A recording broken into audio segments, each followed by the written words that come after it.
कृपया आप लोग लिखना शुरू करिए। राहु द्वितीय स्थान में है। यदि द्वितीय स्थान में राहु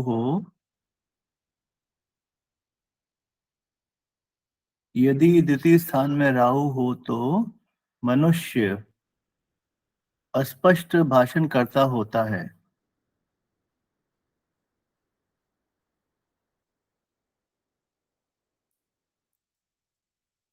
यदि द्वितीय स्थान में राहु हो तो मनुष्य अस्पष्ट भाषण करता होता है। अर्थात मनुष्य अपने भाव को साफ तौर पर समझा नहीं सकता है।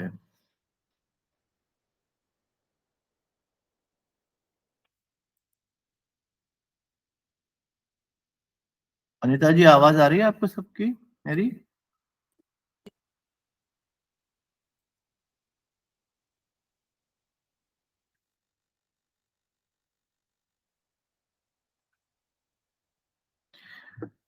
यदि द्वितीय स्थान में राहु हो तो मनुष्य अस्पष्ट भाषण करता होता है। अर्थात मनुष्य अपने भाव को साफ तौर पर समझा नहीं सकता है। इसके मुख में रोग होते हैं। इसके मुख में रोग होते हैं। इसकी नासिका बड़ी होती है। इसके मुख में रोग होते हैं। इसकी नासिका बड़ी होती है। इसे राजा से धन प्राप्ति होती है। इसके मुख में रोग होते हैं। इसकी नासिका बड़ी होती है। इससे राजा से धन प्राप्ति होती है और यह सुखी होता है।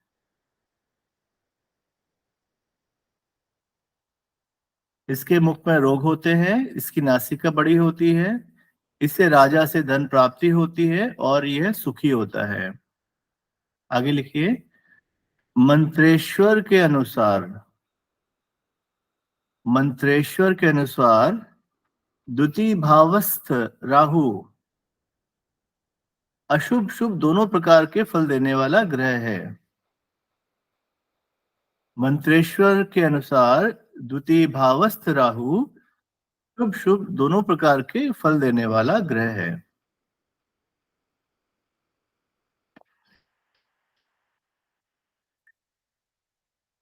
एक अगला श्लोक है, उसका अर्थ बता रहा हूं मैं, श्लोक नहीं पढ़ रहा हूं। तो उस श्लोक का अर्थ ऐसा है।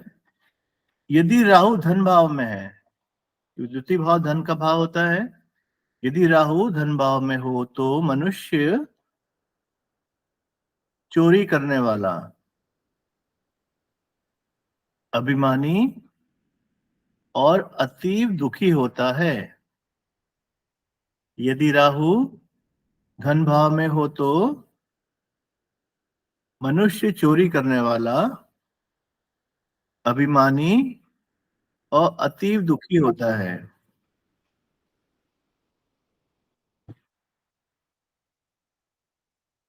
मत्स्य मांस के व्यापार से धनवान होता है।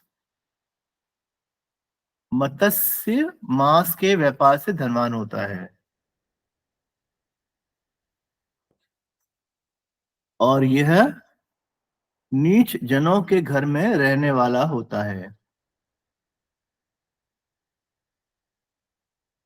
मत्स्य मांस के व्यापार से धनवान होता है और यह नीच जनों के घर में रहने वाला होता है। अब मान सागरी के अनुसार द्वितीयस्थ राहु अशुभ फलद है।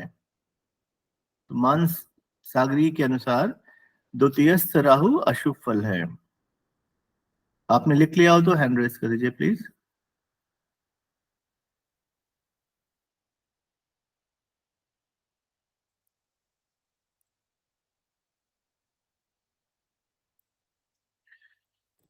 एक अगला श्लोक है, उसका अर्थ बता रहा हूं मैं आपको।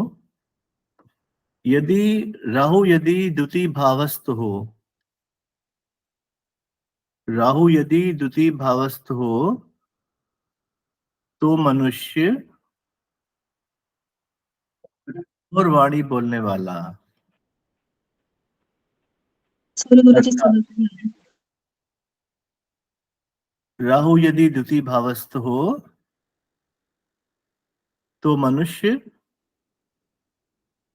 कठोर वाणी बोलने वाला, अर्थात कटुभाषण करने वाला होता है। राहु यदि द्वितीय भावस्थ हो तो मनुष्य कठोर वाणी बोलने वाला, अर्थात कटुभाषण करने वाला होता है।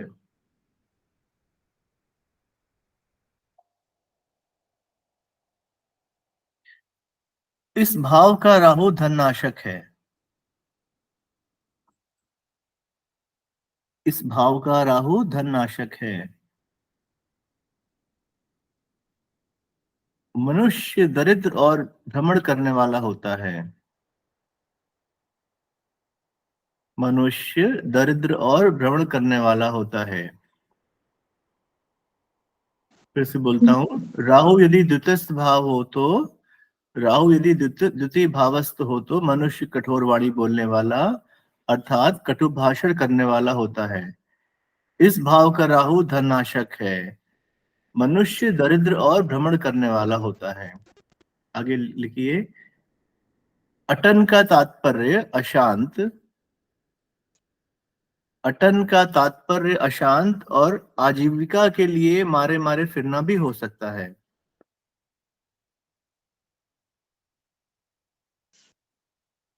अटन का तात्पर्य अशांत और आजीविका के लिए मारे मारे फिरना भी हो सकता है।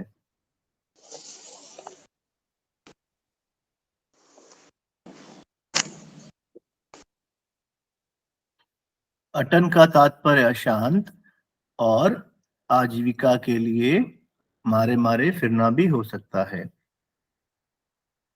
और पर्यटन करने वाला, और पर्यटन करने वाला शौक से देश विदेश भ्रमण करने वाला भी हो सकता है। और पर्यटन करने वाला शौक से देश विदेश भ्रमण करने वाला भी हो सकता है।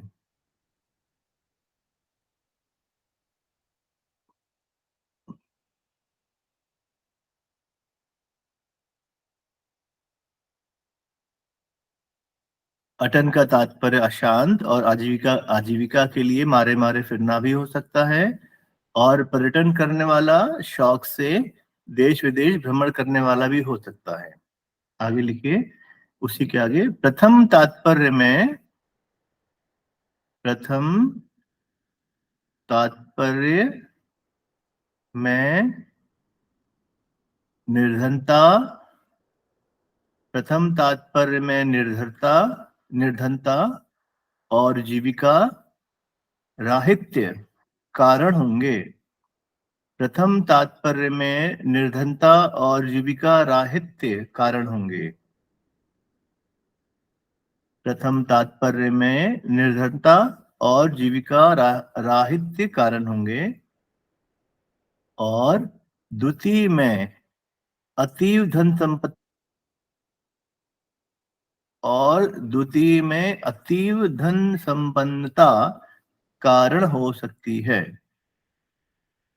और द्वितीय में अतीव धन संपन्नता कारण हो सकती है। उसके आगे है, धनाभाव में आनंद प्राप्ति के लिए, धनाभाव में आनंद प्राप्ति के लिए विदेश भ्रमण होना संभव नहीं है। धनाभाव में आनंद प्राप्ति के लिए विदेश भ्रमण होना संभव नहीं है।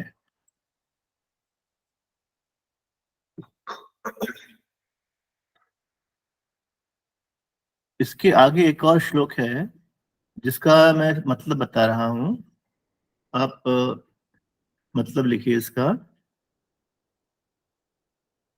ये श्लोक है वृहद यवन जातक का है, वृहद यवन जातक का। धन भाव में राहु के होने से,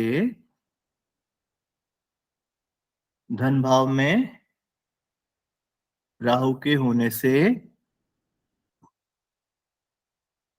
धन भाव में राहु के होने से मनुष्य बहुत बोलने वाला,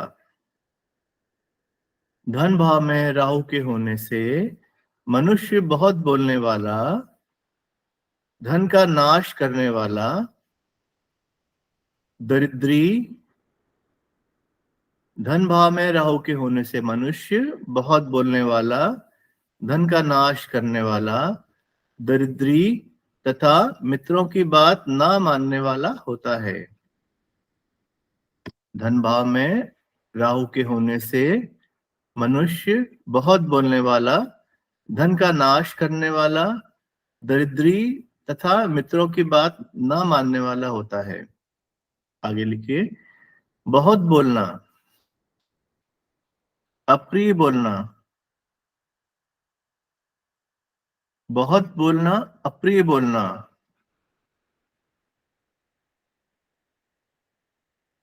इसका मतलब है जैसे कर्ण कटु भाषण, कर्ण कटु भाषण, मिथ्या भाषण, कर्ण कटु भाषण, मिथ्या भाषण, वितंडावाद, वितंडावाद। मैं फिर से बोलता हूं, बहुत बोलना, अप्रिय बोलना, कर्ण कटु भाषण, मिथ्या भाषण, वितंडावाद, व्यर्थ बकबक लगा रखना, ये सभी जिव्या के दोष हैं। फिर से बोल रहा हूं मैं, बहुत बोलना, अप्रिय बोलना, कर्ण कटु भाषण, मिथ्या भाषण, वितंडावाद, व्यर्थ बकबक लगा रखना, ये सभी जिव्या के दोष हैं। द्वितीय स्थान का राहु, द्वितीय स्थान का राहु इन सब दोषों का कारक ग्रह है। द्वितीय स्थान का राहु इन सब दोषों का कारक ग्रह है। यह भाव है, यह भाव है। द्वितीय स्थान का राहु इन सब दोषों का कारक ग्रह है, यह भाव है।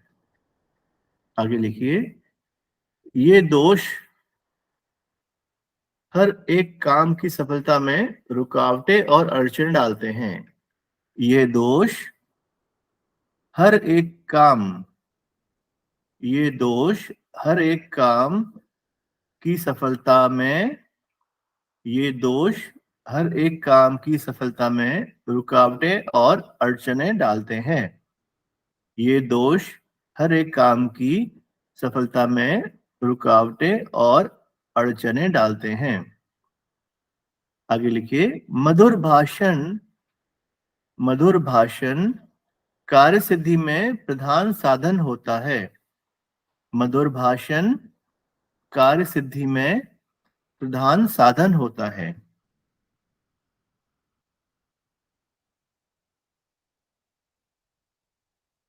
अभी तक लिख रहा सबने, कोई समस्या तो नहीं है?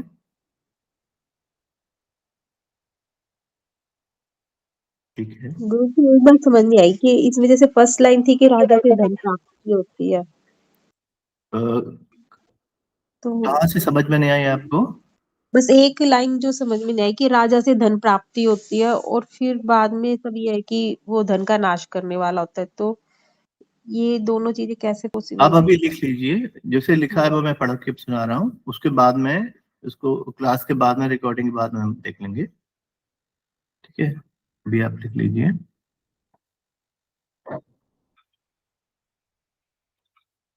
आगे एक और श्लोक है गर्ग ऋषि का, जिसका अर्थ है, आप लिखिए प्लीज, जिस मनुष्य के धन भाव में राहु हो, जिस मनुष्य के धन भाव में राहु हो, वो मछली के मांस को बेचकर धन कमाता है।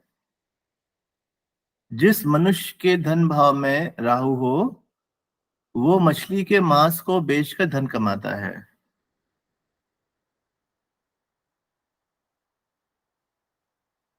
जिस मनुष्य के धन भाव में राहु हो वो मछली के मांस को बेचकर धन कमाता है। स्टॉप। यह नख और चमड़ा बेचकर आजीविका चलाता है। यह नख और चमड़ा बेचकर आजीविका चलाता है। जिस मनुष्य के धन भाव में राहु हो वो मछली के मांस को बेचकर धन कमाता है। यह नख और चमड़ा बेचकर आजीविका चलाता है। आगे है, यह चोरी के कामों से धन प्राप्त करता है। यह चोरी के कामों से धन प्राप्त करता है। मैं फिर से बोलता हूं इसका अर्थ, जिस मनुष्य के धन भाव में राहु हो वह मछली के मांस को बेचकर धन कमाता है। उसके आगे है, यह नख और चमड़ा बेचकर आजीविका चलाता है। उसके आगे है, यह चोरी के कामों से धन प्राप्त करता है। एक और श्लोक है, उसका मैं आपको मतलब बताता हूँ।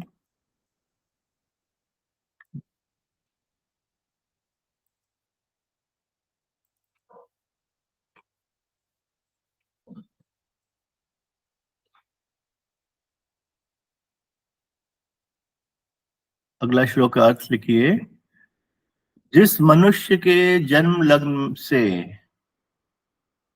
जिस मनुष्य के जन्म लग्न से द्वितीय भाव में राहु हो, जिस मनुष्य के जन्म लग्न से द्वितीय भाव में राहु हो उसका कुटुंब नष्ट होता है। जिस मनुष्य के जन्म लग्न से द्वितीय भाव में राहु हो उसका कुटुंब नष्ट होता है। आगे है, मनुष्य झूठ बोलने वाला होता है। मनुष्य झूठ बोलने वाला होता है। यह निर्भय होता है। यह निर्भय होता है। फिर से लिखिए, फिर से सुनिए। जिस मनुष्य के जन्म लग्न से, जिस मनुष्य के जन्म लग्न से द्वितीय भाव में राहु हो तो उसका कुटुंब नष्ट होता है। मनुष्य झूठ बोलने वाला होता है। यह निर्भय होता है। आगे लिखिए, यह द्रव्य का रक्षण करता है। यह द्रव्य का रक्षण करता है। यह द्रव्य का रक्षण करता है। आगे लिखिए, यह अपने बांधवों का नाश देखता है। यह अपने बांधवों का नाश देखता है। यह अपने बांधवों का नाश देखता है। फिर से बोल रहा हूं मैं, जिस मनुष्य के जन्म लग्न से द्वितीय भाव में राहु हो तो उसका कुटुंब नष्ट होता है। मनुष्य झूठ बोलने वाला होता है। यह निर्भय होता है। यह द्रव्य का रक्षण करता है। यह अपने बांधवों का नाश देखता है। आगे लिखिए, इसे शस्त्र से भय होता है। इसे शस्त्र से भय होता है।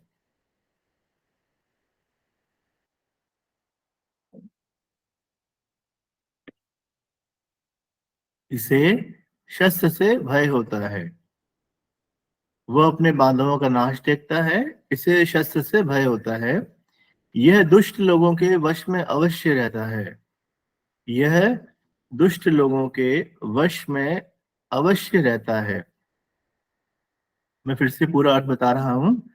जिस मनुष्य के जन्म लग्न से द्वितीय भाव में राहु हो, जिस मनुष्य के जन्म लग्न से द्वितीय भाव में राहु हो तो उसका कुटुंब नष्ट होता है। तो उसका कुटुंब नष्ट होता है। मनुष्य झूठ बोलने वाला होता है। मनुष्य झूठ बोलने वाला होता है। यह निर्भय होता है। यह द्रव्य का रक्षण करता है। यह अपने बांधवों का नाश देखता है। इसे शस्त्र से भय होता है और यह दुष्ट लोगों के वश में अवश्य रहता है।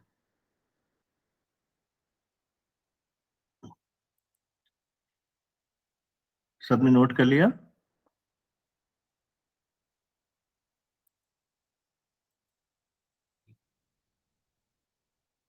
अब अगला श्लोक है जीवननाथ का, उसका अर्थ बता रहा हूं मैं आपको।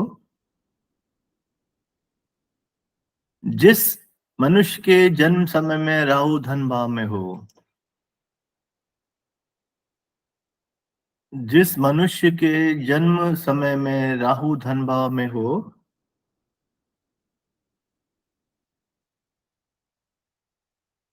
जिस मनुष्य के जन्म समय में राहु धन भाव में हो, तो मनुष्य, जिस मनुष्य के जन्म समय में राहु धन भाव में हो, तो मनुष्य कुबेर के समान धनी होने पर भी निर्धन होता है। जिस मनुष्य के जन्म समय में, जिस मनुष्य के जन्म समय में राहु धन भाव में हो, तो मनुष्य कुबेर के समान धनी होने पर भी निर्धन होता है। जिस मनुष्य के जन्म समय में, जिस मनुष्य के जन्म समय में राहु धन भाव में हो, तो जिस मनुष्य के जन्म समय में राहु धन भाव में हो, तो मनुष्य कुबेर के समान, तो मनुष्य कुबेर के समान धनी होने पर भी निर्धन होता है। आगे लिखिए, अपने बंधु बांधवों में, अपने बंधु बांधवों में, अपने बंधु बांधवों में विरोध के कारण, अपने बंधु बांधवों में विरोध के कारण सर्वदा मिथ्या भाषण करने वाला होता है। अपने बंधु बांधवों में विरोध के कारण सर्वदा मिथ्या भाषण करने वाला होता है।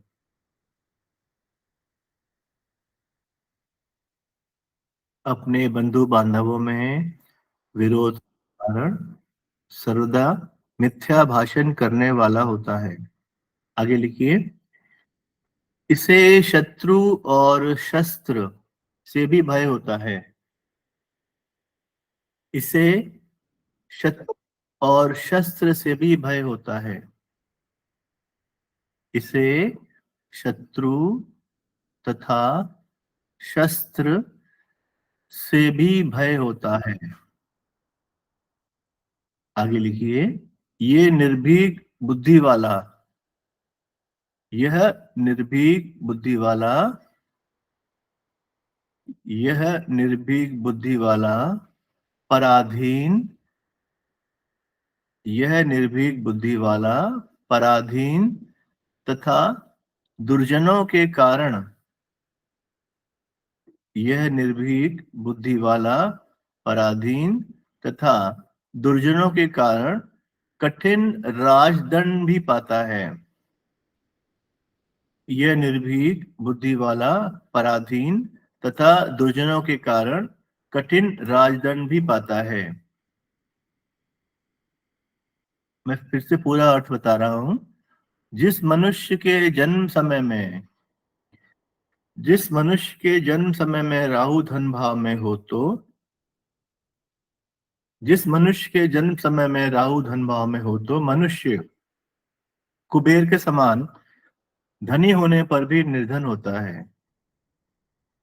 इसके आगे है, अपने बंधु बांधवों में, अपने बंधु बांधवों में विरोध के कारण सर्वदा मिथ्या भाषण करने वाला होता है। अपने बंधु बांधवों में विरोध के कारण सदा सर्वदा मिथ्या भाषण करने वाला होता है। इसे शत्रु तथा शस्त्र से भी भय होता है। इसे शत्रु तथा शस्त्र से भी भय होता है। यह निर्भीक बुद्धि वाला, यह निर्भीक बुद्धि वाला पराधीन तथा दुर्जनों के कारण कठिन राजदंड भी पाता है। इसके आगे एक और श्लोक है महेश का, जिसका अर्थ मैं बता रहा हूं, वो आप लिख लीजिए। जिस मनुष्य के जन्म लगन से द्वितीय भाव में राहु हो, जिस मनुष्य के जन्म लगन से द्वितीय भाव में राहु हो, जिस मनुष्य के जन्म लगन से द्वितीय भाव में राहु हो, वह अप्रिय भाषण करता, वह अप्रिय भाषण करता, बातूनी, वह मुंह जोर होता है। जिस मनुष्य के जन्म लगन से द्वितीय भाव में राहु हो, वह अप्रिय भाषण करता, बातूनी व मुंहजोर होता है, मुंह जोर होता है। आगे लिखिए। इस भाव का राहु, इस भाव का राहु धननाशक होता है। इस भाव का राहु धननाशक होता है, अर्थात मनुष्य दरिद्र अर्थात निर्धन होता है। अर्थात मनुष्य दरिद्र अर्थात निर्धन होता है। तो सब मनुष्य घुमक्कड़ होता है, मनुष्य घुमक्कड़ होता है। मैं फिर से बोलता हूं। जिस मनुष्य के जन्म लगन से द्वितीय भाव में राहु हो, वह अप्रिय भाषण करता, बातूनी व मुंहजोर होता है। जिस मनुष्य के जन्म लगन से द्वितीय भाव में राहु हो, वह अप्रिय भाषण करता, बातूनी व मुंहजोर होता है। इस भाव का राहु धननाशक होता है। इस भाव का राहु धननाशक होता है। मनुष्य दरिद्र अथवा अर्थात निर्धन होता है। मनुष्य दरिद्र अर्थात निर्धन होता है। मनुष्य घुमक्कड़ होता है। अगला श्लोक जो है वो है खान खाना का। आप लिख लीजिए। यदि राहु द्वितीय भाव में हो तो मनुष्य स्वार्थी होता है। यदि राहु द्वितीय भाव में हो तो मनुष्य स्वार्थी होता है। यदि राहु द्वितीय भाव में हो तो मनुष्य स्वार्थी होता है। वह अपनी जन्म भूमि में बेकार और दुखी होता है। वह अपनी जन्म भूमि में बेकार और दुखी रहता है। यदि राहु द्वितीय भाव में हो तो मनुष्य स्वार्थी होता है। वह जन्म भूमि में बेकार और दुखी रहता है। आगे लिखिए।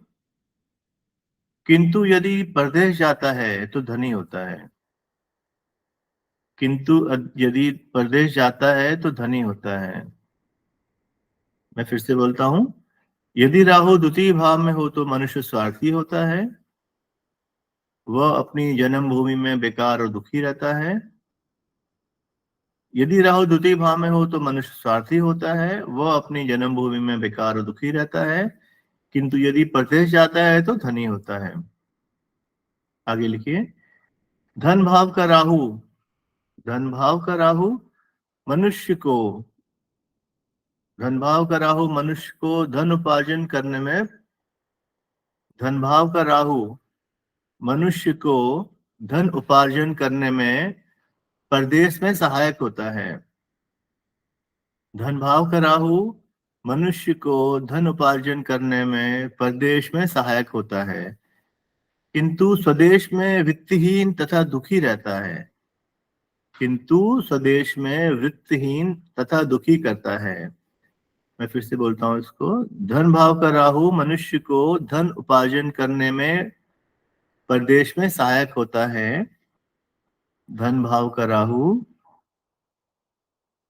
मनुष्य को धन उपार्जन करने में परदेश में सहायक होता है, किंतु स्वदेश में वृत्तहीन तथा दुखी करता है। इस श्लोक का अर्थ मैं दोबारा से पढ़ के बताता हूं। यदि राहु द्वितीय भाव में हो तो मनुष्य स्वार्थी होता है। वह अपनी जन्मभूमि में, वह अपनी जन्मभूमि भूमि में बेकार और दुखी रहता है। किंतु यदि परदेश जाता है तो धनी होता है। किंतु यदि परदेश जाता है तो धनी होता है। धन भाव का राहु मनुष्य को धन उपार्जन करने में, धन भाव का राहु मनुष्य को धन उपार्जन करने में परदेश में सहायक होता है। धन भाव का राहु मनुष्य को धन उपार्जन करने में परदेश में सहायक होता है, किंतु स्वदेश में वृत्तिहीन तथा दुखी करता है। और आज का आखिरी आखिरी श्लोक है, वैद्यनाथ ने लिखा हुआ है। मैं उसका आपको हिंदी में मतलब बताता हूँ, आप लिखिए। उसका अर्थ है, यदि धन भाव में राहु हो,